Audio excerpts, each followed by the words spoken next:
बताने वाला हूं उसको आप लोग याद रखिएगा। पहला पॉइंट है, देखिए कि जब आप इंडिकेटर का यहां पे इस्तेमाल करते हैं तो आपको जो है ना इसके साथ दो चीजें याद करनी, दो चीजें यहां पे इसमें आपको ऐड करना है। पहला जो आपका होगा वो होगा निफ्टी का ट्रेंड, ठीक है, ये चीजें तो आपको डालना ही डालना है। और जो इसका दूसरा सबसे इंपॉर्टेंट पॉइंट होता है, दूसरा इंपॉर्टेंट पॉइंट होता है वो होता है रिट्रेसमेंट। और तीसरा जो इंपॉर्टेंट पॉइंट है जिसको आप इस्तेमाल कर ही रहे हैं, जिसको हम लोग इंडिकेटर बोलते हैं, ठीक है। तो अब यहां पे इसका कॉम्बिनेशन हमें करना कैसे है, देखिए ट्रेंड का कॉम्बिनेशन तो आपको पता है, आपने वीडियो देखा होगा, आपको पता है, ग्रुप में अपने टेलीग्राम से होंगे तो आपको पता है कि हम लोग कितना ट्रेंड्स का पूरा गेम ट्रेंड्स पे ही खेलते हैं। तो ये तो आपको ऑलरेडी पता होगा, नहीं है तो आप ट्रेंड आइडेंटिफाई करना देख लीजिए, वीडियो सर्च करके राजीव आरसीएस लगा दीजिए आगे अपने चैनल का नाम और ट्रेंड आइडेंटिफाई कर लीजिए, वो आपका पता लग जाएगा, ठीक है। अब देखिए इसमें हम लोग दो पॉइंट्स का इस्तेमाल करते हैं, ठीक है। देखिए जब भी आप कहीं पे इंडिकेटर इस्तेमाल कर रहे होते हैं ना, इंडिकेटर जब आप इस्तेमाल कर रहे होते हैं तो आपको पहला चीज जो याद रखना है वो ये है कि इंडिकेटर्स में देखिए कई बार क्या होता है, जब मान लीजिए कि ये मूविंग एवरेज आपने इस्तेमाल किया और मार्केट से इसका ब्रेकआउट हुआ, आपने यहां पे एंट्री लिया और बाद में पता लगता है कि वो फॉल्स ब्रेक, आपने स्टॉप लॉस नीचे लगा दिया मूविंग एवरेज या फिर कहीं पे, बाद में पता लगता है वो फॉल्स ब्रेकआउट होकर के मार्केट नीचे जो है एसएल आपका हिट कर दिया। लेकिन आपको ये चीजें समझ नहीं आता कि अच्छा ये प्रॉब्लम्स हुआ क्यों, क्योंकि ये तो इतना अच्छा है, ये सब कुछ ठीक ठाक है, प्रॉब्लम्स कुछ भी नहीं है यहाँ पे, फिर ऐसा स्टॉप लॉस क्यों हिट हुआ। अब देखिए यहाँ पे कई बार क्या होता है, ये मान लीजिए पाइवोट पॉइंट का लाइन है, अब जैसे ही मान लीजिए कि ये पाइवोट पॉइंट को ब्रेकआउट किया और फिर यहाँ पे क्या होता है, आपने एंट्री लिया और फिर बाद में पता लगता है वो वापस फॉल्स ब्रेकआउट होकर के मार्केट जो है नीचे गिर गया और आपका यहाँ पे जो है स्टॉप लॉस हिट कर दिया। तो ये जो प्रॉब्लम्स है, ये प्रॉब्लम्स बहुत बड़ा प्रॉब्लम्स है, इसी के लिए हम लोग यहाँ पे इसका इस्तेमाल करते हैं जिसको हम लोग बोलते हैं रिट्रेसमेंट लेवल और जिसको हम लोग बोलते हैं ट्रेंड। ट्रेंड आपका इस्तेमाल करना बहुत जरूरी है। देखिए पहला चीज तो आपको पता होना चाहिए कि जब आप ट्रेड ले रहे होते हैं यहाँ पे तो मार्केट का ट्रेंड क्या है, अप ट्रेंड है, डाउन ट्रेंड है, साइडवेज है, वो चीजें आपको एक बार पता लग जाता है तो आप उस डायरेक्शन में ट्रेड करते हैं। मान लीजिए अप ट्रेंड है तो आप बाइंग का व्यू क्रिएट करते हैं, यदि मार्केट डाउन ट्रेंड है तो आप शॉर्ट का व्यू क्रिएट करते हैं। यानी कि मार्केट जिस डायरेक्शन में होता है उस डायरेक्शन में आप यहाँ पे ट्रेड बनाते हैं, ट्रेड का व्यू क्रिएट करते हैं, तो आपकी एक्यूरेसी बाकी चीजों के मुकाबले में तो बढ़ ही जाएगी और उसके बाद जब आप इसको इस्तेमाल करेंगे रिट्रेसमेंट का तो आपका एक्यूरेसी और ज्यादा बढ़ जाएगा। अब जैसे मान लीजिए कि मार्केट अप ट्रेंड में है, यदि हमें पता है कि मार्केट अप ट्रेंड में है और यहाँ पे आप इस्तेमाल कर रहे हैं, देखिए इसका क्या रीजन है मैं आपको बताता हूं। जैसे मान लीजिए कि ये पाइवोट पॉइंट का लाइन है, ठीक है, ये पाइवोट पॉइंट का लाइन है और आपने यहाँ पे ये पॉइंट्स में देखा और पाइवोट पॉइंट्स का ब्रेकआउट आपने मार्क किया कि हम लोग ब्रेकआउट पे ट्रेड करेंगे और आपको इसमें एक चीज ऐड करना है वो है रिट्रेसमेंट लेवल। अब मान लीजिए कि इसका ब्रेकआउट हुआ, अब जैसे ही मार्केट यहाँ पे रिट्रेसमेंट किया और ब्रेकआउट किया रिट्रेसमेंट का, तो आपको क्या करना है, रिट्रेसमेंट के ब्रेकआउट पे एंट्री करना है। और देखिए आपको हमेशा जब आप इंडिकेटर का इस्तेमाल करते हैं तो इंडिकेटर का इस्तेमाल आप करिए इंडिकेटर्स के ब्रेकआउट के बाद जो है रिट्रेसमेंट पे, ठीक है। इंडिकेटर के जब इंडिकेटर का मान लीजिए ब्रेकआउट कर गया जो आपका चार्ट्स है तो उसके ऊपर रिट्रेसमेंट करने दीजिए, उसके बाद फिर एंट्री करिए। देखिए यहां पे क्या होता है, मैं आपको प्रॉब्लम्स बताता हूं। प्रॉब्लम्स क्या होता है, जैसे मान लीजिए कि आपने ये पाइवोट पॉइंट्स का लाइन इधर जो है ड्रॉ कर दिया, ठीक है। कई बार क्या होता है, जब आप मान लीजिए कि इधर से मार्केट इधर से आ रहा है और आपने यहाँ पे ये पॉइंट्स में एंट्री लिया, अब ये क्या होता है, पीछे रिट्रेसमेंट ही हुआ नहीं रहता है। तो इसमें क्या होता है, जैसे मान लीजिए आप 5 मिनट का एंट्री कर रहे हैं, फिर मान लीजिए कई बार स्विंग ट्रेडिंग आप कर रहे होते हैं 1 घंटा डेली पे, तो ऐसे में ये भी मान लीजिए कि कुछ कंडीशंस में ये भी इस्तेमाल करते हैं, 1 घंटा डेली भी इस्तेमाल करते हैं मान लीजिए अलग अलग इंडिकेटर्स में, ठीक है, मूविंग एवरेज या फिर और भी इंडिकेटर्स में। तो ऐसे में क्या होता है, इसका रिट्रेसमेंट हुआ नहीं रहता है, ये रिट्रेसमेंट ही नहीं हुआ रहता है। तो इसमें क्या होता है, अब यहाँ पे आपने एंट्री ले लिया, थोड़ा ऊपर गया और मार्केट वापस नीचे गिर गया और फिर बाद में पता लगा कि मार्केट वापस नीचे गिर करके बाद में कंटिन्यू ऊपर किया आपने ट्रेंड को, तो ऐसे में तो आपका स्टॉप लॉस हिट हो गया। कई बार मार्केट ऊपर चले जाते हैं, कई बार मार्केट नीचे आ जाते हैं। तो ऐसे में आपको मान लीजिए जब मार्केट रिट्रेसमेंट करेगा तो आपका फॉल्स ब्रेकआउट भी आपको पता लग जाएगा कि मार्केट फॉल्स ब्रेकआउट या फिर मार्केट सक्सेसफुल होने वाला है। यदि मार्केट रिट्रेसमेंट किए बिना मार्केट नीचे गिर गया तो इसका मतलब फॉल्स ब्रेकआउट होने की पॉसिबिलिटी थी, जिससे हमने बच लिया, यहाँ पे अपने आपको बचा लिया। अब दूसरी चीज क्या है कि मार्केट यहाँ पे रिट्रेसमेंट करेगा तो इससे स्ट्रेंथ पता लगेगा कि मार्केट जैसे ही हाई को ब्रेकआउट करेगा इसका मतलब यह है मार्केट अप ट्रेंड को यहां पे और कंटिन्यू करने वाला है। क्योंकि जैसे मान लीजिए कि मार्केट यहां से ऊपर गया और जैसे ही मार्केट रिट्रेसमेंट किया, आपके मान लीजिए ये पाइवोट पॉइंट आपका है, रिट्रेसमेंट किया और ये हाई को ब्रेक किया, तो यह हाई को ब्रेक किया तो हमें तो वैसे भी ये लॉ और इसको ऐसे मिलाएंगे तो इससे अप ट्रेंड पता लगेगा कि मार्केट जो भी 5 घंटा या फिर 1 घंटे डेली वीकली जो भी आप इस्तेमाल कर रहे हैं उसमें अप ट्रेंड है। तो इसका मतलब यह है कि उस टाइम फ्रेम में जब हम लोग एंट्री करके व्यू क्रिएट करेंगे तो उसमें आपकी एक्यूरेसी जो है बाकी चीजों के मुकाबले में आपकी एक्यूरेसी ज्यादा होगी। तो ये चीजें जो है आपको यहाँ पे इस्तेमाल करना है, जो कि आपको यहाँ पे निफ्टी 50 में, ठीक है। तो देखिए ये चीजें आप स्टॉक्स वगैरह सब में भी कर सकते हैं, निफ्टी 50 में भी कर सकते हैं, जो कि निफ्टी 50 में जब आप इंट्राडे में इस्तेमाल करेंगे तो इसका एक्यूरेसी जो है आपका बहुत ज्यादा यहाँ पे बढ़ जाएगा, ठीक है। निफ्टी 50 में जब इसको इस्तेमाल करेंगे नॉर्मल, तो आपकी एक्यूरेसी जो है कहीं ज्यादा बढ़ जाएगा। और इंडिकेटर्स की मामले में हम लोग बात करें तो कोई सा भी आप इंडिकेटर्स यहाँ पे उठा लीजिए, जो इंडिकेटर्स का आप यहाँ पे इस्तेमाल करना चाहते हैं उस इंडिकेटर्स में आपको मोस्टली एक रूल्स जो ऐड करना है, जिसको हम लोग बोलते हैं रिट्रेसमेंट और ट्रेंड। तो ये 2 पॉइंट आप जब इस्तेमाल करेंगे तो आपकी एक्यूरेसी बहुत ज्यादा जो है यहाँ पे बढ़ जाएगा। और देखिए इसका रीजंस तो मैंने आप लोगों के साथ यहाँ पे डिस्कशन कर ही दिया कि क्या रीजंस यहाँ पे हो सकते हैं। देखिए मैं, अच्छा सॉरी एक सेकंड, वो इंडिकेटर रिमूव हो गया। देखिए मैं यहाँ पे जो है कोई सा भी इंडिकेटर लगा करके दिखाता हूँ। जैसे मान लीजिए कि यहाँ पे पाइवोट पॉइंट लगा लेता हूँ मैं। अब देखिए यहाँ पे देखिए,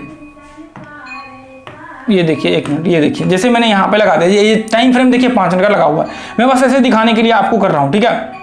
देखिए यदि आपको ऐसा लगता है कि आफ्टर बिफोर वाला जो सीन है वो आप इस्तेमाल कर सकते हैं तो वो इस्तेमाल कर लीजिए, या फिर नॉर्मल भी कर सकते हैं, ऐसा कोई दिक्कत नहीं है। मान लीजिए आफ्टर बिफोर करेंगे, देखिए जैसे मान लीजिए कि आपको पता है कि मार्केट अप ट्रेंड में है और मार्केट में यहाँ से बाइंग आ सकता है, तो ऐसे में मान लीजिए ब्रेकआउट हुआ, इसका रिट्रेसमेंट किया, तो ऐसे में एंट्री मान लीजिए आपको नहीं करना एंट्री।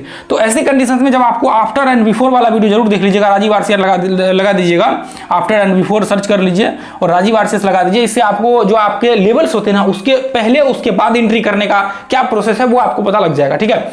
अब देखिए जैसे मान लीजिए ये आपका है, इसको ब्रेक करेगा तभी जाकर के हम लोग एंट्री करेंगे। तो ऐसे में आप देखिए आफ्टर बिफोर इससे पहले भी ले सकते हैं। जैसे मान लीजिए वेव्स बना और यह हाई को टेस्ट कर लिया, तो जैसे ही रिट्रेसमेंट करता तो यहाँ पे आप एंट्री कर सकते हैं, एसएल यहाँ पे लगा सकते हैं। मान लीजिए वहां पे नहीं करना एंट्री, तो ऐसे कंडीशन जैसे मान लीजिए इसका ब्रेकआउट हुआ, यहाँ पे रिट्रेसमेंट किया और यहाँ पे आप एंट्री कर सकते हैं, एसएल जस्ट इसके नीचे लगा सकते हैं। तो 1:1 का टारगेट तो आपका यहाँ तक आ ही जाएगा, ये डेफिनेटली है कि आपका 1:1 का टारगेट यहाँ पे आ जाएगा, इसमें आपको प्रॉब्लम नहीं होगा। तो ऐसे मान लीजिए यहाँ पे आपने एंट्री किया, स्टॉप लॉस जस्ट इसके नीचे यहाँ पे रिट्रेसमेंट के मान लीजिए 27 पॉइंट का, ठीक है। और यहाँ पे देखिए टारगेट लगभग यहाँ पे जो है आपका 45 पॉइंट के, 42-43 पॉइंट के आसपास ऊपर चढ़ा है, तो 1:1 तो आपका यहाँ पे आ जाएगा, इसमें आपको जरा सा भी प्रॉब्लम्स यहाँ पे नहीं होंगी, ठीक है। अब मान लीजिए कि जैसे मान लीजिए देखिए मैं तो बस ऐसे ही नॉर्मल बता रहा हूँ ना आपको, देखिए यहाँ पे थोड़ा अच्छा से इस्तेमाल करना है, मैं तो रैंडमली आपको एनालिसिस करके बता रहा हूँ। आपको जब अच्छे से इस्तेमाल करेंगे, अच्छा सा इसको मान लीजिए अप ट्रेंड आइडेंटिफाई करेंगे, डाउन ट्रेंड आइडेंटिफाई करेंगे, मान लीजिए कई बार आपका जो स्ट्रेटजी है उसके ऊपर इसका इंप्लीमेंट करेंगे, तो वो और ज्यादा यहाँ पे जो है आपका। अब मान लीजिए R2 R3 R4 वहां पे किस तरह से इस्तेमाल करना है, आपको इसके ऊपर स्ट्रेटजी आपका बनाना पड़ेगा, या फिर मान लीजिए आपके पास कोई स्ट्रेटजी हमने भी बना रखा है, वो जाकर के आप जरूर देख लीजिएगा, प्लेलिस्ट सर्च कर लीजिएगा, या फिर जो भी इंडिकेटर्स नाम उसका नाम डाल दीजिएगा और आगे में राजीव आरसीएस लगा दीजिएगा, तो वो वीडियो आपके सामने आ जाएगा। उस वीडियो को आप लोग मोस्टली वॉच कर लीजिएगा, ठीक है। अब मान लीजिए कि यहाँ पे फॉल्स ब्रेकआउट ऐसे में तो आप कहेंगे फिर तो यहाँ से फॉल्स ब्रेकआउट हो गया, फिर रिट्रेसमेंट का क्या मतलब। तो ये हम लोग जनरली एनालिसिस कर रहे हैं कि नॉर्मली हम लोग, ठीक है। तो ऐसे में देखिए आप जब इसको कई बार अलग अलग सीन वहां पे क्रिएट होता है, उस चीज को हमें इग्नोर करना पड़ता है। वहां पे कई बार फॉल्स ब्रेकआउट भी होते हैं, कई बार फॉल्स ब्रेकडाउन भी होते हैं, अलग अलग चीजें वहां पे देखने को मिलता है। तो उस कंडीशन में हम लोग ट्रेड कर सकते हैं, कई बार नहीं भी कर सकते हैं ट्रेड, ठीक है। तो अब देखिए 100% तो ऐसा नहीं कह सकते कि आप जनरली इस्तेमाल कर रहे हैं। यदि यहाँ पे 30% भी एक्यूरेसी आ गया नॉर्मल बैक टेस्ट करने में, तो भी आपका बहुत बुरी बात है। तो आपको यहाँ पे क्या करना है, स्ट्रेटजी आपका जो है उसके ऊपर इसको इस्तेमाल करके चलना है, ठीक है।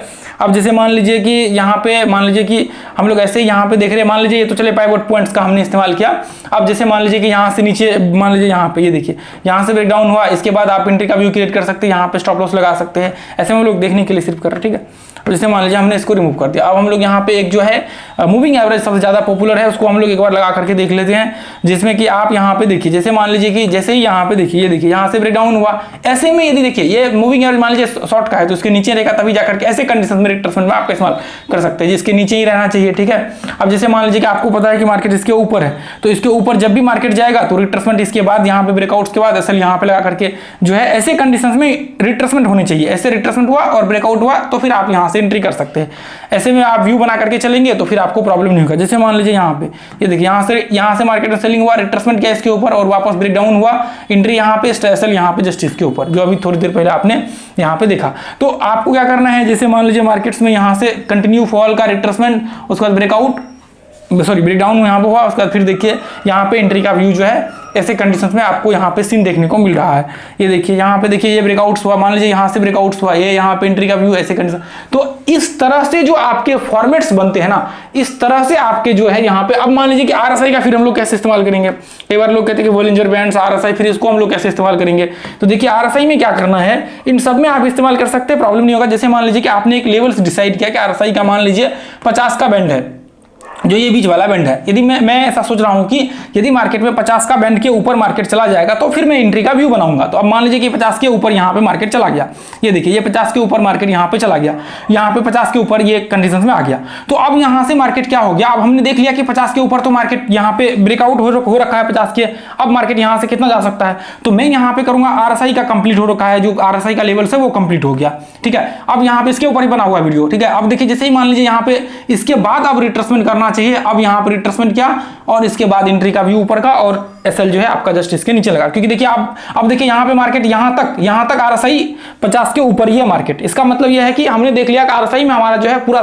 सब कुछ फुलफिल हो रहा है। अब यहां पे रिट्रेसमेंट करे ऊपर में, अब हम लोग एंट्री का देखेंगे। अब मान लीजिए कि RSI यदि 50 के नीचे आ गया इस दौरान, तो फिर हम लोग क्या करेंगे, स्टॉप कर देंगे, ठीक है। मान लीजिए रिट्रेसमेंट के दौरान RSI जो है 50 के नीचे आ गया, तो ऐसे में हम लोग क्या कर देंगे, स्टॉप कर देंगे, क्योंकि फिर फॉल्स ब्रेकआउट यहां पे भी होने के और यहां पे भी। तो ऐसे में आप अलग अलग, जैसे मान लीजिए बॉलिंजर बैंड्स, MACD, इन सबको जो है अलग अलग हिसाब से आप अपना जो है उसी जैसे हमने यहाँ पे डिस्कशन किया इस हिसाब से जो है आप इसको इंप्लीमेंट कर सकते हैं। तो फिर उसमें क्या होगा, आपको ज्यादा प्रॉब्लम्स यहाँ पे नहीं होगी। तो ऐसे कंडीशन में आपको ज्यादा दिक्कत भी नहीं होगी, इसको आप इस्तेमाल कर सकते हैं। तो सबसे पहले यहाँ पे देखिए मैं यहाँ पे कुछ सेकंड में जो है आपको समराइज कर, जैसे मान लीजिए कि आपको इस्तेमाल जो करना है वो रिट्रेसमेंट का इस्तेमाल करना है, ट्रेंड आइडेंटिफाई कर लेना है, up trend, down trend, sideways, उसके बाद रिट्रेसमेंट का इस्तेमाल करना है। रिट्रेसमेंट कैसे इस्तेमाल करना है, जब आपके इंडिकेटर्स का ब्रेकआउट हो जाएगा तो फिर उसके बाद यहाँ पे जो है आपका ट्रेड का जो है सोचना है रिट्रेसमेंट के बाद। जैसे मान लीजिए इंडिकेटर ये है, इसके ऊपर ब्रेकआउट किया, रिट्रेसमेंट, फिर चार्ट पे रिट्रेसमेंट होगा, तभी जाकर के हम लोग यहाँ से जो है व्यू क्रिएट करेंगे, किस तरह से हम लोग यहाँ पे